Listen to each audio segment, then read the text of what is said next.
So good afternoon, everyone. We are very glad to have you here for November's Social Data Science Center Symposium. We are thrilled that you have joined us on this particularly busy Tuesday. I'm Wayne Lutters from the College of Information Studies, the interim co-director here at SoDa. A few quick housekeeping items as we get started. A reminder that this webinar is being recorded and will be available on our SoDa website next week. Live transcription is also available. You can turn that feature on individually. And we ask that you use the Q&A feature, again, down on your toolbar. At any time during the talks today, we will address those questions during the discussion period at the end of the session. If you'd like the opportunity to ask your question live, please note that in your question and we may be able to call on you. So again, glad to have you folks here. Our discussion today is equal input, diversity, equity, and inclusion in social data science research. Let me introduce Nancy Forsyth, who will serve as today's moderator. Nancy's with the University Career Center and the President's Promise here at University of Maryland, where she's a senior faculty specialist and the employability program lead. There, she supports students in the career preparation, their job search, and the onboarding processes, and works closely with employers to improve their capacity to hire and retain people with disabilities. She has a background in social science research and vocational rehabilitation. We are honored to have you, Nancy, and the stage is yours. Thank you, Wayne. Hello and welcome to our audience. I want to thank the Social Science Data Center for inviting me to moderate this panel today, but more importantly, thank them for centering the very important topic that we are examining today. As expectations rise for the education, the employment, the well-being of neurodivergent individuals, so does our need for good data to understand their experiences and how to meet the demand for more effective social inclusion and for empowering the full human potential. Today's panelists are at the forefront of conceptualizing the issues we face here and for designing the data solutions we need. We look forward to a robust conversation among us all. I will introduce the first speaker. She will then present. I will then introduce the second speaker. She will present. And then we encourage you to question our panelists, to raise issues. And I remind you to submit questions through the Q&A feature on Zoom. Our first panelist is Gabriella Waters. Gabriella is a data scientist, a cognitive researcher, and the founder of Progressive Heuristics, a tech company focused on innovations that make artificial intelligence and neural network technologies more accessible and equitable across all populations. She's also the director of public relations for Morgan State University's Center for Equitable AI and Machine Learning Systems. In her research, Gabriella is interested in studying the intersection between human neurobiology/learning and intelligent systems that make use of that foundation for improved human-computer synergy. She develops technology innovations with an emphasis on support for neurodiverse populations, as well as the creation of more robust systems that function in the absence of human interaction. Gabriella's talk is Reimagining Variance, AI in Neurodiverse Populations. Please, Gabriella, the stage is yours. Thank you so much for that introduction, Nancy.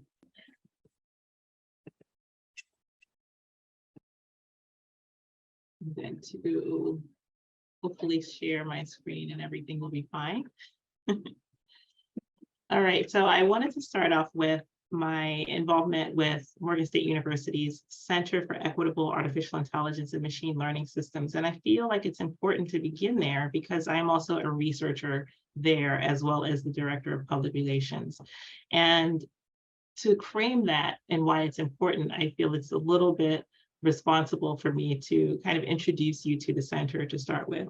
So the Center for Equitable AI and Machine Learning really exists to facilitate the research, development of standards, identification of new methods, and advancement of innovative technologies that will benefit everyone on the planet. So the synergy for me is there right at the outset. SEAMLS will serve as an interdisciplinary nexus for thought and leadership and the application of fair and unbiased technology and its applications.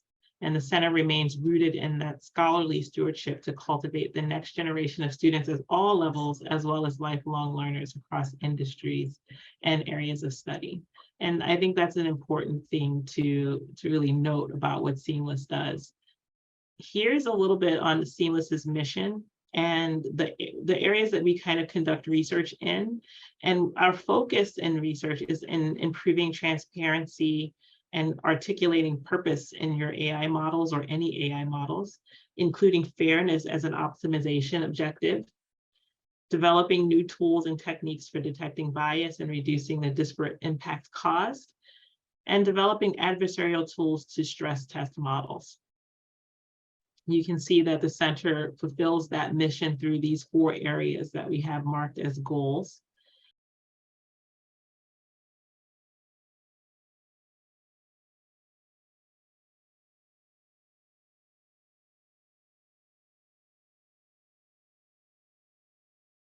All right, we have these interdisciplinary research thrusts at the center, and you can see the areas that we are really interested in by those the standards, the transparency, the objectivity optimization, bias and data remediation and detection. All of these different areas are the sort of arms that the center uses in order to conduct its research and make sure that we are giving ourselves a framework so that we aren't too focused on everything. So as long as the research fits under one of these categories, we are interested in it. But there are no limitations. You can get really creative. So anyone who would be interested in researching at the center, this is your roadmap of where you'd like to go, what you'd like to look at. And so that aside, now that we have this framework for why SEAMLS is important to me and the kind of research that it's interested in, and the reason that I'm passionate about it is because it allows room for that bias mitigation. It also wants to improve equity. And when we talk about neurodiversity, equity is a topic that's going to be near and dear to all of our hearts, hopefully. So I wanted to give the background of the center before I went into the meat of this presentation. So neurodiversity has been categorized in 4 areas, but there are a lot of areas that fall under that umbrella. And you can see some of the names here on the left-hand side of the slide, but what exactly are some of these? So many of us have heard of ADHD, many of us have heard of ASD or autism spectrum disorder, but dyscalculia, dysgraphia, dyslexia, dysnomia, dyspraxia, some of these are ones that we might not be familiar with. So starting with dyscalculia, it's a specific and persistent difficulty in understanding numbers, which can have some challenges when you're learning math. Dyscalculia, on the other side, is that difficulty in understanding letters, and writing in particular is a challenge. As in dysgraphia, that writing is the biggest part of it. Dyscalculia is with the numbers, dyslexia with the reading, dysnomia, difficulty with or an inability to retrieve the correct word or name from memory when needed.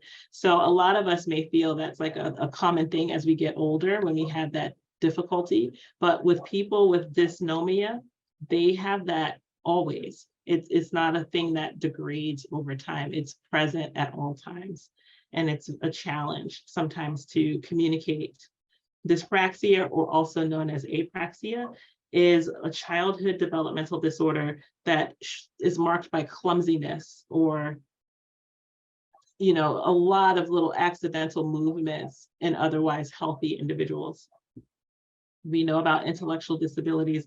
Most of us have probably heard of Tourette syndrome, but just in case, it's a neurological disorder that's characterized by tics and vocalizations and other compulsive utterances. So it's a lack of control over your ability to perform those motions or make those sounds. So with neurodiversity in the United States, the number of children who receive a diagnosis related to neurodiversity is on the rise. So you can see in this graphic that this is not a small population.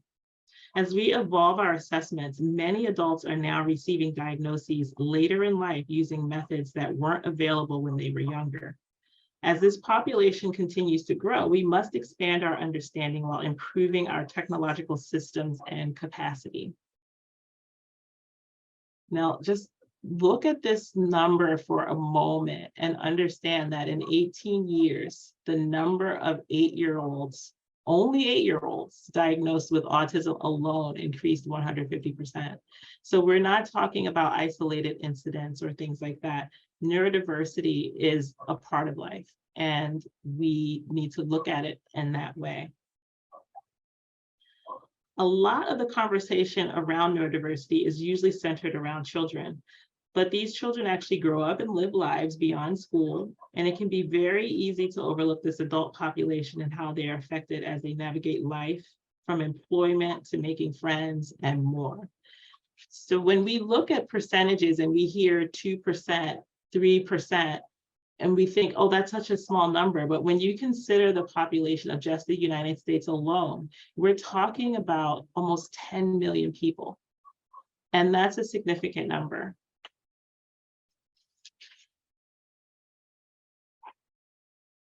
Now, there are not a lot of comprehensive global statistics using the terms neurodivergence or neurodiversity.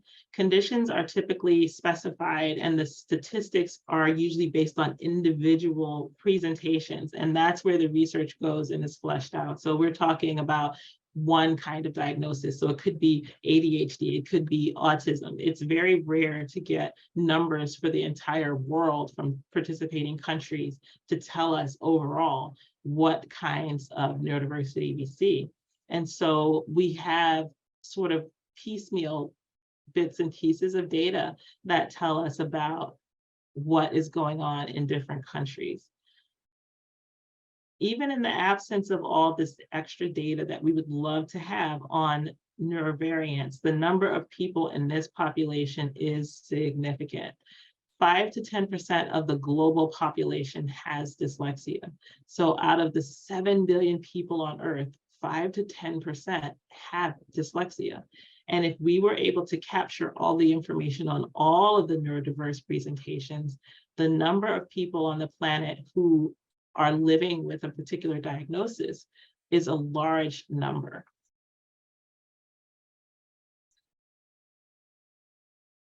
So what do we do now?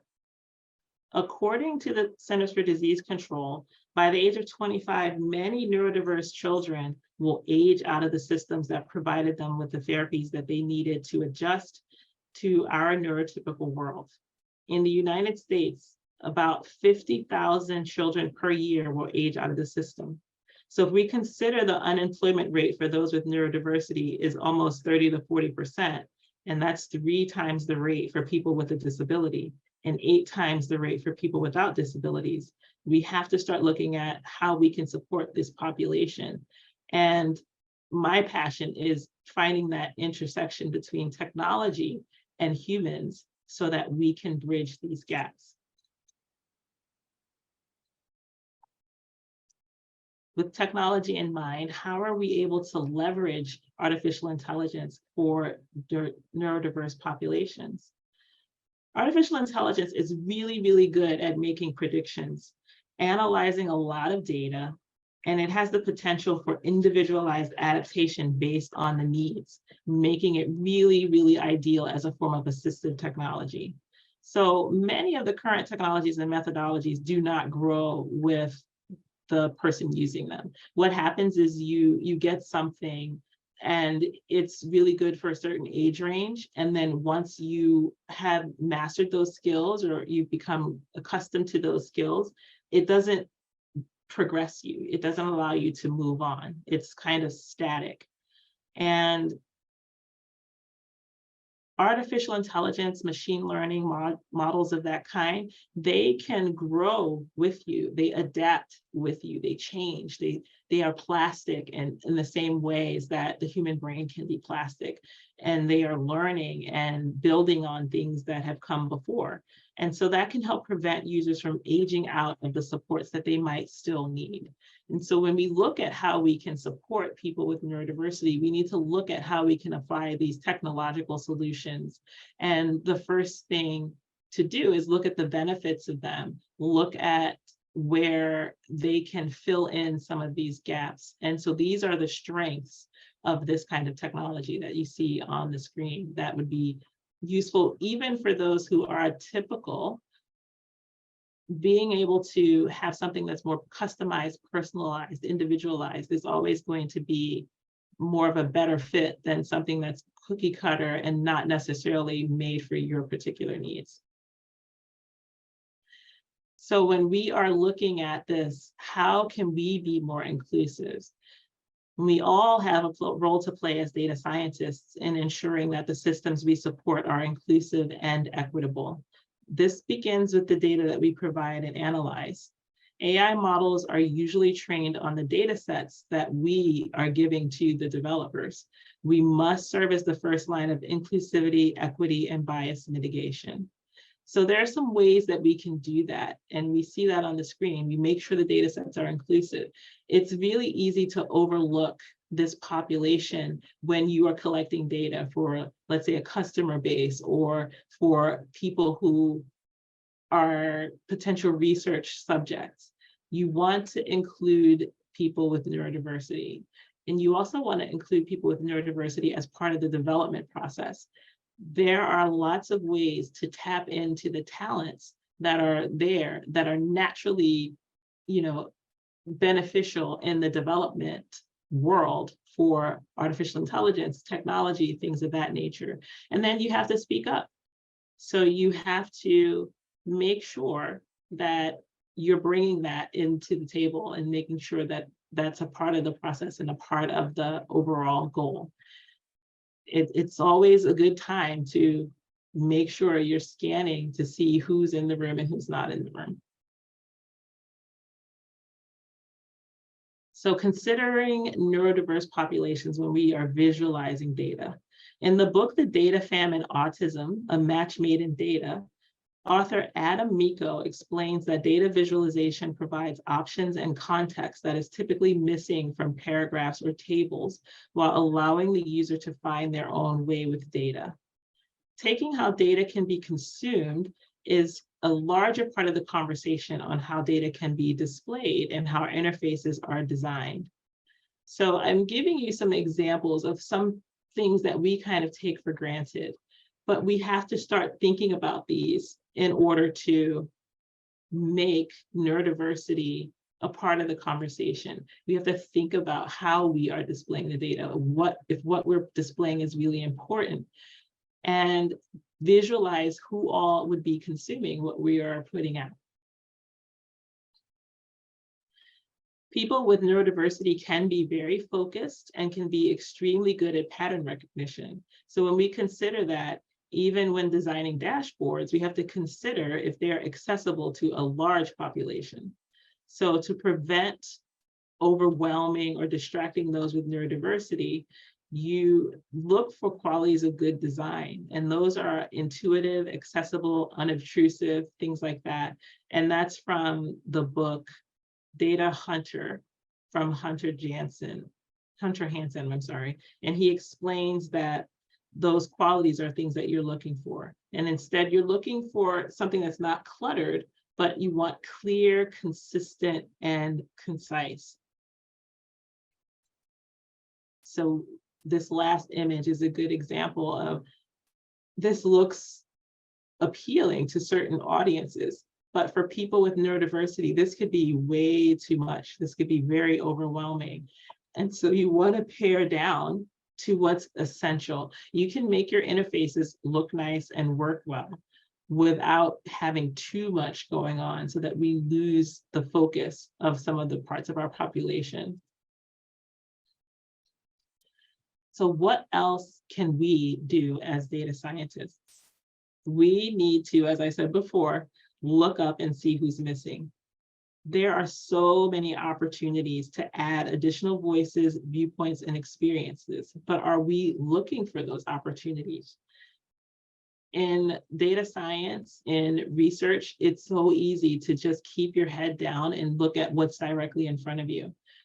But for inclusivity, we have to take a peek and say, okay, here's where we're not being enhanced and where we could be if we integrated other points of view and had that diversity of thought.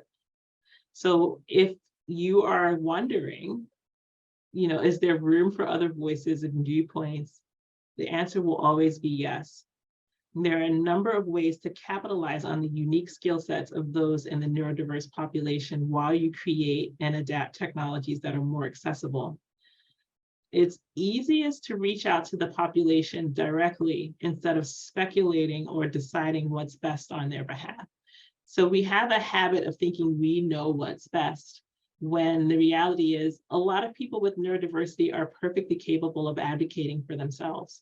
And we need to allow space for that, and we need to allow platforms for that, whether it's in the developer's chair, whether it's in the beta test, whether it's in the rooms where we get the feedback. Make sure that you are allowing that in your process, and make sure that you are accounting for that in the data that you present. And if everyone can work together, we get to that point where we're not leaving people out of the conversation who need to be included. And that is where I will pause and turn it back over to Nancy.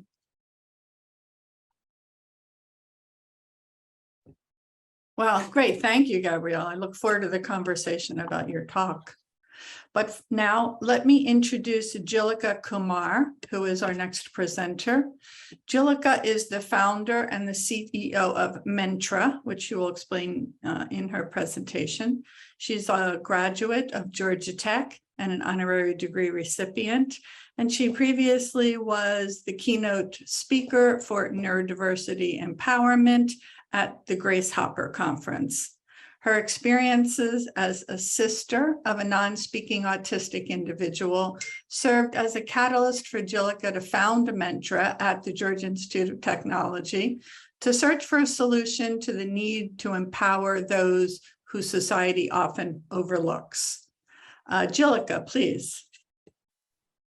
Thank you so much. Thank you, Nancy. Thank you, Gabriella, for the fantastic presentation. Yeah, I'm excited to dive in and share a little bit more about how we started here at Mentra and sort of what was the spark behind it, and then how has a lot of our past research and work evolved to building the product and platform that we have today. So hopefully everyone can see my screen. Mentra is an employment network for the 1 billion neurodivergent professionals, and I will dive right in, starting off with how we started. So as Nancy shared, my brother Vikram is a non-speaking autistic individual. He's 7 years older than me.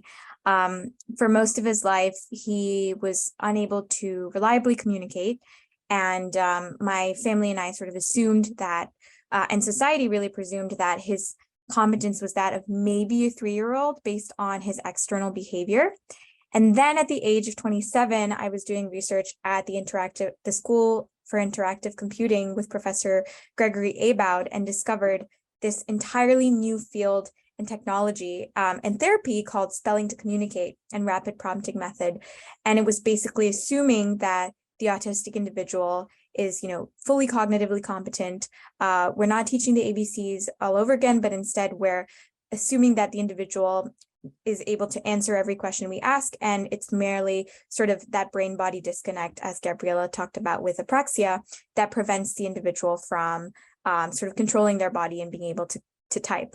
And so through this incredible sort of research and discovery, with eye gaze tracking, we were able to, my brother was able to type, and at the age of 27, he expressed himself for the first time and shared that He, first of all, has eagle hearing, has amazing hearing, and he has as well as some really eidetic memory. So he's able to sort of, even though he can't speak, there's other parts of his brain that have sort of developed over time and are highly proficient in very specific areas. And his goal is to be a writer and an author and a poet.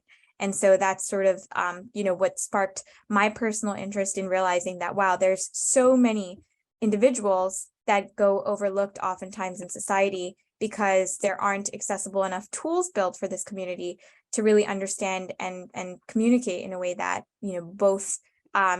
both individuals can communicate with each other. So that started an on-campus project. If you right over there, that's me, and that's my co-founder, Connor. We started working with the Autism Self-Advocacy Network in Atlanta, did a lot of, user tests, a lot of interviews, really tried to understand, what are the pain points. We spent 2 years just focused on, what are the challenges for autistic individuals to enter employment, and where are those invisible barriers. And we learned a lot from that, which informed our product, which I'll share in a second. But we also realized about sort of the macroeconomic implications of this. So as Gabriella shared, there's a huge percentage of people that drop out of or that fall out from government support programs, and oftentimes don't have the support of the government to then go on and find employment opportunities, as well as the independence that comes with income.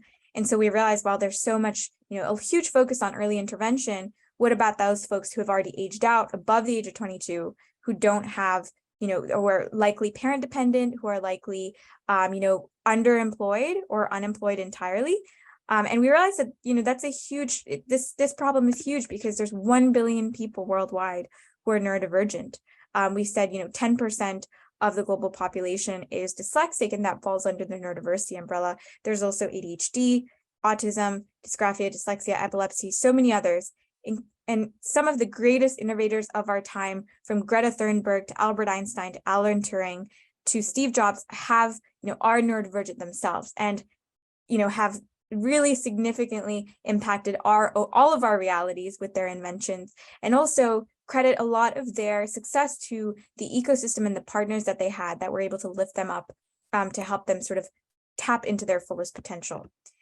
And what we know from studies is that neurodivergents are 30% more productive than the average employee.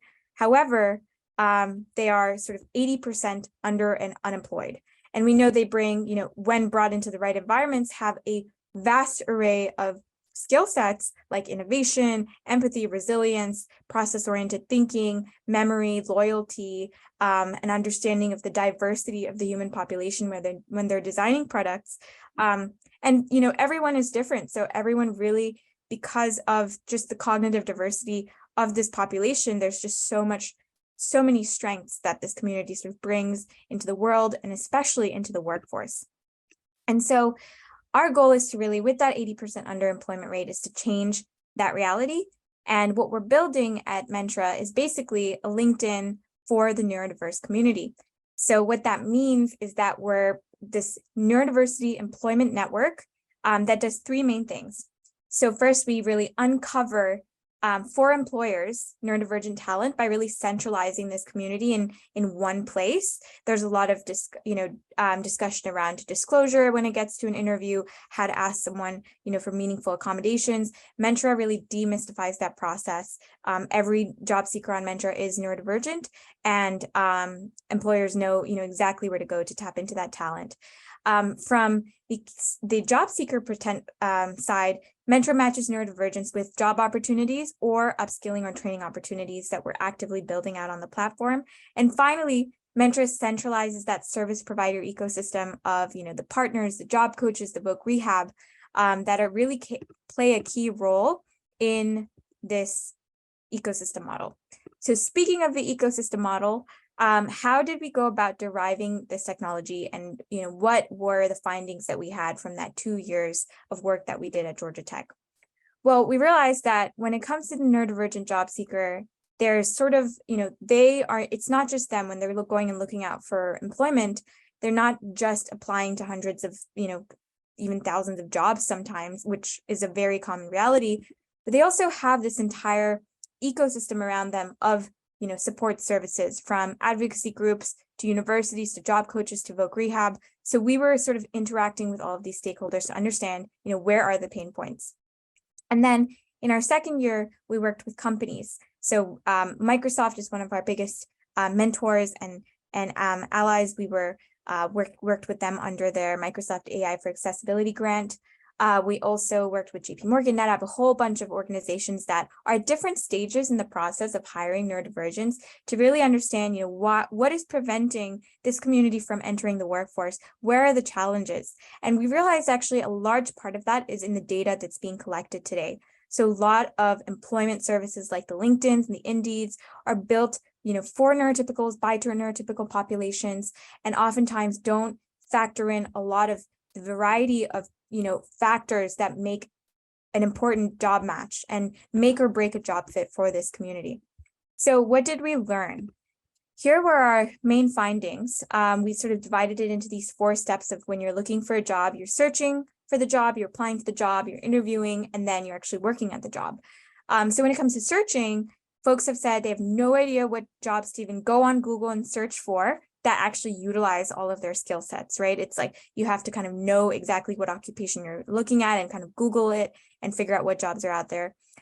When applying for a job, just the thought of applying on, several different application portals with different questions, some of them ask the same questions and you have to answer them over and over, can be intimidating. I mean, let's be honest. And when it comes to interviewing, folks get anxiety when recruiters ask open-ended questions like, tell me about yourself, or expect the individual to make eye contact the entire time, or folks know that they're being judged by the way that they're responding in their social interactions. So that can even, snowball into more anxiety. And then when actually working at the job, folks have said they took away my breaks and I had no time to decompress because the manager just did not know that that was a need for the individual. And someone else said, I almost got fired from my job because nobody told me that I was talking too much. So there's a lot of lack of sort of feedback loops with employers and the neurodivergent community.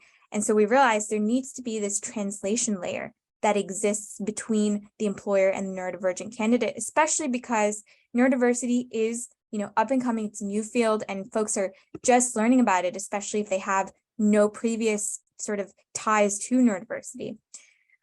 So it's important to have that translation layer. So what did we learn from the employer side? So I just shared what we learned from the candidate side and sort of what came out of that. From a company standpoint, we realized that, talent sourcing often has a limited reach. When Microsoft has their autism hiring program that they launch, they post it on their sites and they say that, Neil Barnett shared, you have to be at the right place at the right time for a role with Microsoft. And so that is a huge dependence on luck, a huge dependence on marketing efforts, and there's no push to the entire community that there's a job available that they might just be a great fit for.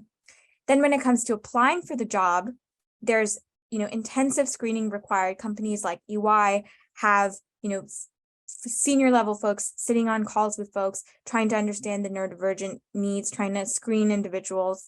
It's just, there's not enough information on a resume that can convey the full value and strengths that the individual brings. So oftentimes there's that extra time and money that goes in that employers are pouring into understanding this community. And then when interviewing for a job, there's some organizations that have, long weeks of, interviews and assessments, which can be very problematic for this community, especially if they have to leave their current job to interview for another job, and they have to be in person for that. So the final thing is, when navigating a work environment, we do know that if neurodivergents are brought into the right environment, the turnover rate for autistic individuals is around 7% with a national average of 15%. So what we're seeing from a candidate side is that there's this huge sense of demoralization and talent loss from applying over and over and over to jobs and not feeling understood and feeling heard. And then from the employer side, it's just hard to find talent. It's just really expensive. And there is no sort of ability to understand how they can fully serve this population. So we decided to build a tool to, bridge those gaps. And what we built is basically, as we shared, sort of a LinkedIn for the Neurodiverse. Now I'm going to show you how it looks and what it actually feels like.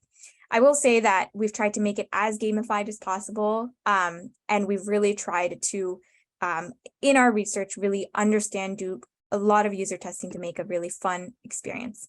So step one, neurodivergents get to sign up onto the platform. So it's just mentra.me/sign up. And if the candidate is entering through a school, so for example, we have a partnership with the University of Maryland here, neurodivergents can, go on their co-branded link, they can enter their name, their email, and sign up. And that will then put them in the system, and University of Maryland staff will know that their sort of student has signed up. Then they get candidates get taken to this sort of 10 to 15 minute onboarding process. And we ask about strengths and personality, environmental preferences, career background, and personal information.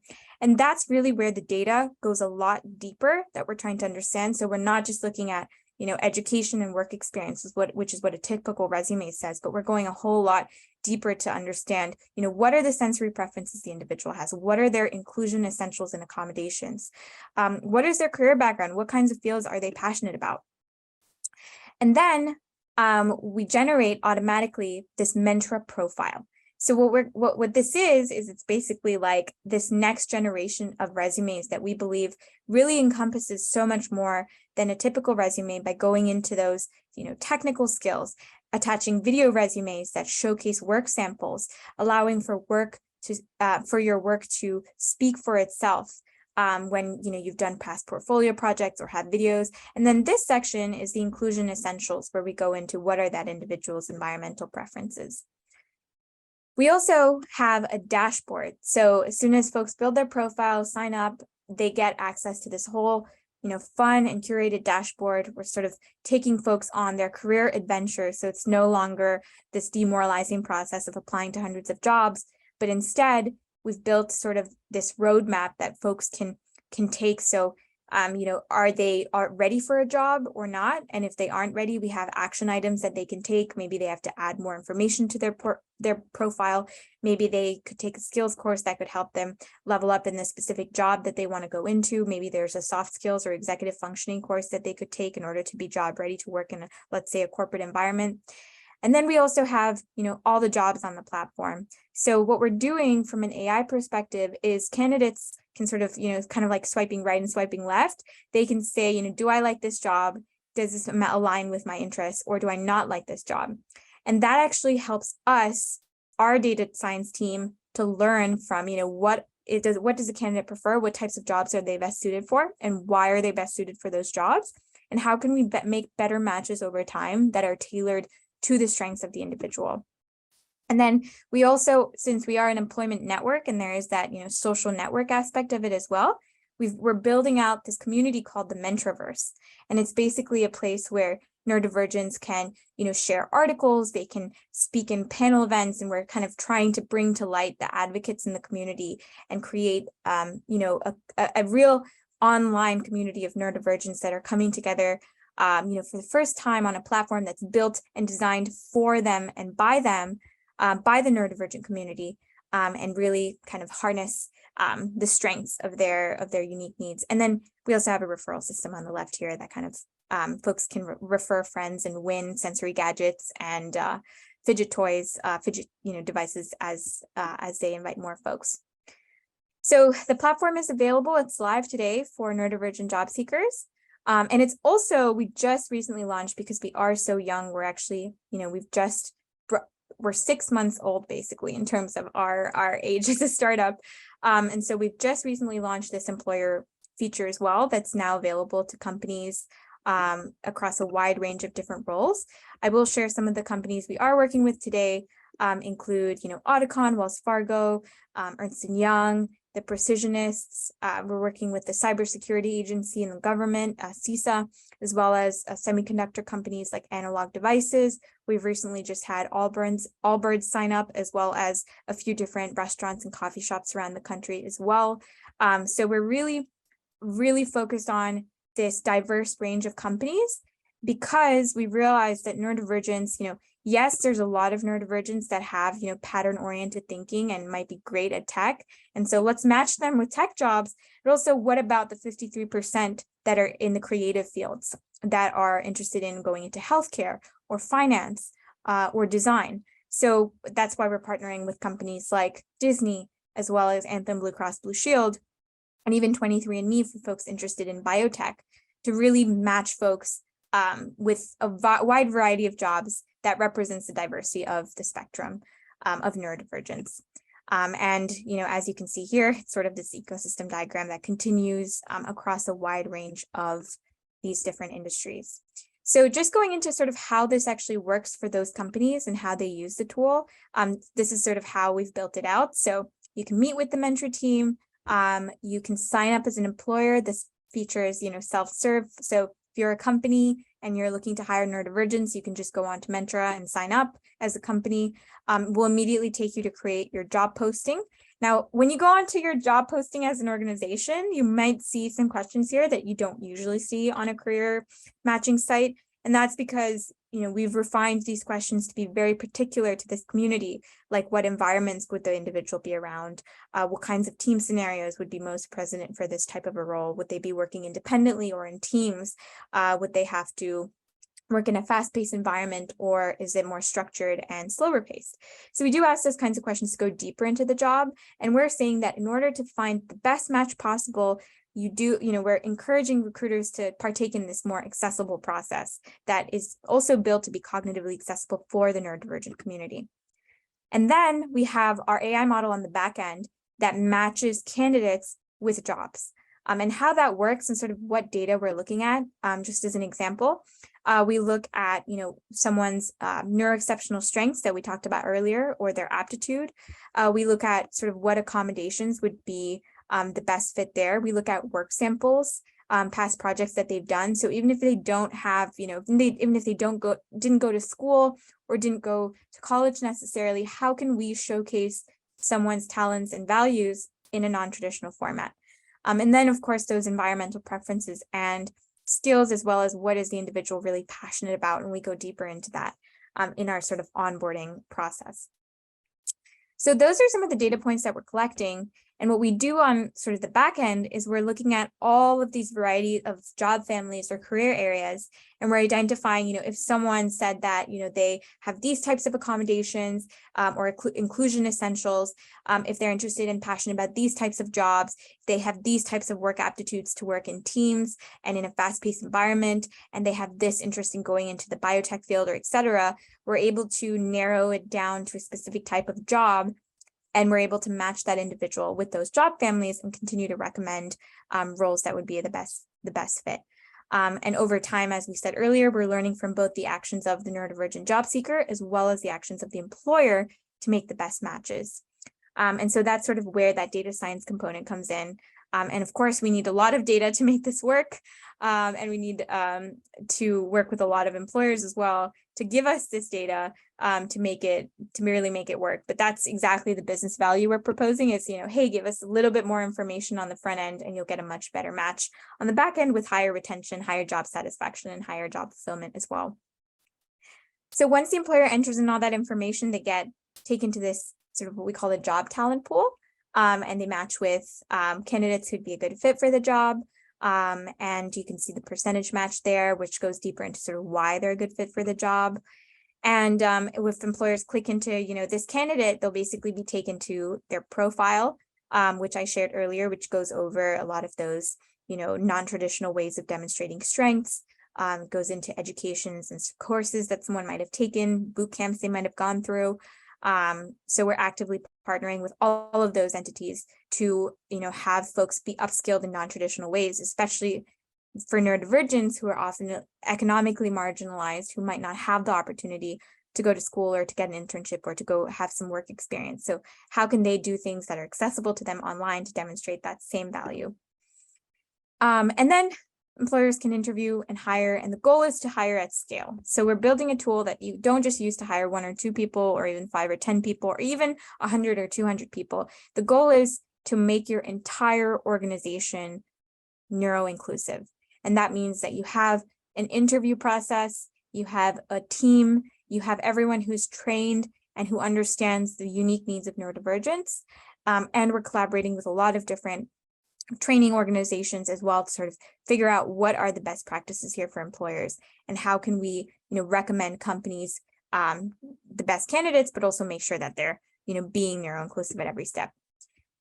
So yep, we shared, a little bit about the companies that we're working with. We are strong believers that the future of work is neurodiverse, which means that, you have neurodivergence and neurotypicals working side by side to make this future reality possible. And it's a reality of inclusion. It's a reality of empathy and understanding and acceptance that, everyone's brains does work differently. Everyone perceives the world differently.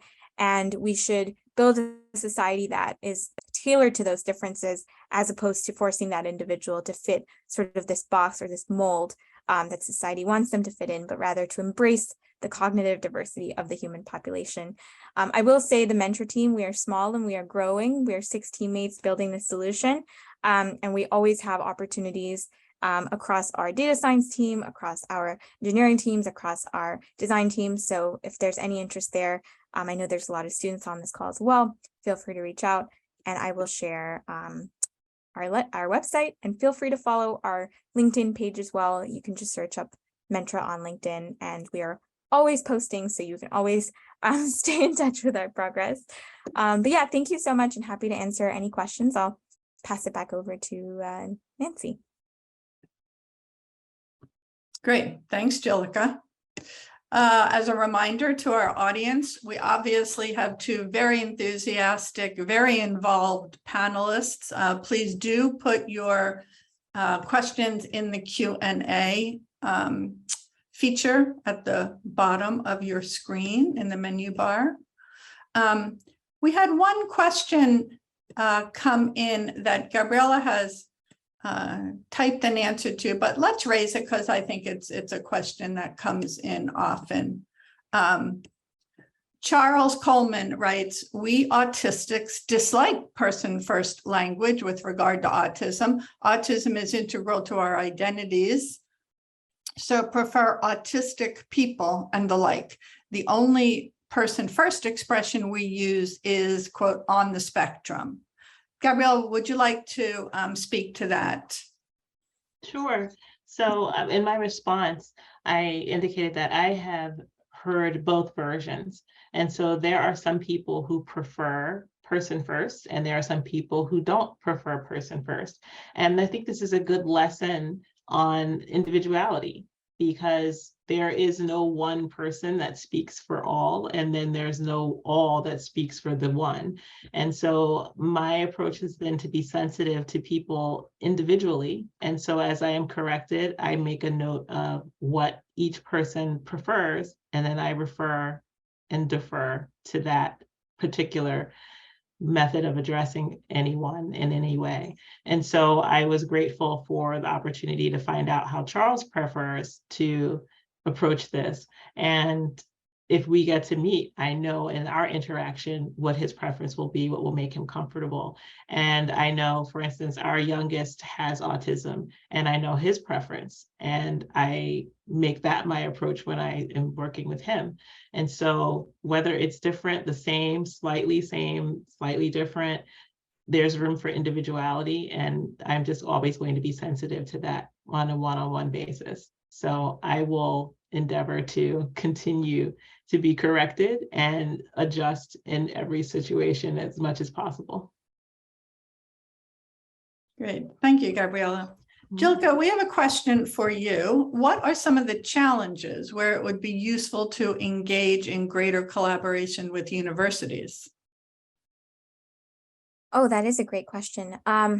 So yeah, I mean, we are working today with 32 different schools, including the University of Maryland and several others from University of Connecticut to Carnegie Mellon to Vanderbilt to several on the East Coast. And the West Coast. It's been very, it's been very informative to understand, how do career centers operate, how do disability employment offices operate, and then how they all use different tools to be able to manage their students on the university front. So I think a challenge for us has been, how can we bring together these, oftentimes separate and maybe even siloed organizations in or offices within a university to use a tool?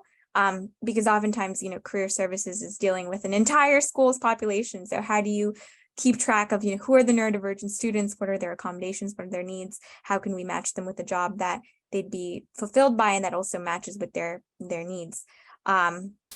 So definitely sort of the challenge there has been bringing, everyone together on this tool and realizing that it can really help track students in the process of finding employment. And I think that's a great question, because I totally did not mention in my presentation the whole university front. So we have candidates, we have employers, but we have the entire kind of ecosystem we're building out for universities to bring their students onto Mentra. So yeah, thanks for asking the question. Now, I'll say, for those of you who are affiliated with the University of Maryland, we do have a different model here, because my role as a disability inclusion specialist is within the career center. And, doesn't mean we don't have our own challenges, but we've seen that problem and tried to address it. There's one other question, Jhillika, which I will raise for you here, again from Charles Coleman. What is Mentra's revenue model? Yeah, great question. So the platform is entirely free for neurodivergent job seekers today, and we will keep it like that indefinitely. And then from the employer standpoint, employers pay either per hire or in a subscription model. And we've seen, SMB, smaller businesses, go in for the per hire model, kind of test out the solution, and large businesses who want to hire at scale go in for sort of that subscription model, so they can access the tool on a monthly basis and keep track of their candidates. And right now the tool is it's free for partners as we are doing, pilots and testing it out and kind of understanding the waters here. And then in the long term, our plan is to have a freemium model there. So, the basic access to the partner portal will remain free. But as we build out more functionalities and tools, there'll be a subscription fee based with that as well. So hopefully that answers the question around our revenue model. Great, thank you. Gabriella, can I ask you to speak to another terminology question? Is there another term to use other than neurodivergent and neurotypical? It comes off as normal versus not normal. Have you considered using people who are neurodivergent or neurodivergent community instead of neurodivergence? Implies a binary that we should be eliminating. And I'll say, I've even heard this around the use of the term allies, that if you have sort of the population, whether it's neurodivergence and allies, that it similarly creates that binary, sort of the normal and the not normal. So can you speak to that? Sure. So I'm just like racking my brain for a second here, because I typically like to use neurodiverse when I am talking about populations, because I feel like that encapsulates everyone instead of it being divergent from whatever is considered typical. I feel like there's more neurodiversity that we experience. And so that's the terminology that I like to use. And when I find out that there is a preference for an individual diagnosis, so if someone has ADHD, then they want me to bring that out as what they're working with, then I like to highlight that per their request. But I like the term neurodiversity because it gives us space to recognize that everyone has neurodiversity. It's not us versus them. Everyone processes, as Jhillika said earlier, things differently. Everyone learns differently. Everyone sees the world through their own lens. And so the way that I may think of something could be completely different than the way that someone else might. And it doesn't mean that I'm atypical or typical. It's just a diversity in thought. And so I like using that term. But if that's, more accessible in terms of creating the grander, more broad conversation around the population versus you're on one side of the line or the other, I like to kind of approach it that way. Oh, I see there's some clarification in the question and answer. So they're saying that the question was more for Jhillika and not for me. So I will pause there on my neurodiversity. Got it. Yeah, sorry about that. Jhillika, you want to? Yeah, I mean, you had a great response, Gabriella. I think what we're realizing is, we don't really think of it as a binary. It's more so as a scale of support needs. So when we try to understand, the diversity of the candidates who sign up, what we have to do, we have to be always cautious of is, are folks signing up who don't necessarily have, any form of, if they're able to go through the standard process and they don't have those additional support needs, are they using Mentra just to be able to access this community of employers that are looking specifically to hire neurodivergence? So for us, it's sort of trying to understand, how do we differentiate between folks who have additional support needs that we can help bring them into employment for? And I mean, it's not necessarily to draw a binary, distinction. I totally agree that the term neurodiverse sort of encompasses, the all ranges of neurological variation. And it's so important to that's why we believe the future of work is neurodiverse, right? It's everyone coming together. And for now, while we are focused on individuals, we're initially focused with serving, the individuals with autism. We realize, or the autistic community, we realize is that we have to also, factor in folks with ADHD, factor in folks with dyslexia, with epilepsy, who also have a lot of, cognitive sensitivities to being in certain environments. And so, at some point we had to figure out, well, who is the population that we're going to serve? Is it going to be everyone? Are we going to just, LinkedIn serves, for example, everyone, but oftentimes it's not built with cognitive diversity in mind. So it's sort of saying that, we're focused on this community. In the long term, we hope that the future of work is neurodiverse. But yeah, that's a great question. Great, thank you, Jhillika. There are 2 questions that were anonymously submitted, so we will not be able to get written responses to you, but if you'd like to identify yourself, we'll take those 2 questions and put them to our presenters and get back to you on that. Wayne, would you like to close us out? Muted. Hey, certainly. Thank you all so much, Gabriella, Jhillika, and Nancy, for a really engaging session, raising some critically important issues for us to consider as we move forward in social data science and the careers that this opens up for people. So we do appreciate that. Want to remind people that the next SoDa Symposium will be coming up on December 13th for those at University of Maryland. That is study day at the end of the semester. So hopefully calendars are nice and clear. We'll have a conversation between colleagues at Qualtrics and here at University of Maryland. Should be an engaging set. Thank you all very much. Again, this recording will be available if you want to share this with colleagues coming up next week, and stay in touch with the center. Thank you all.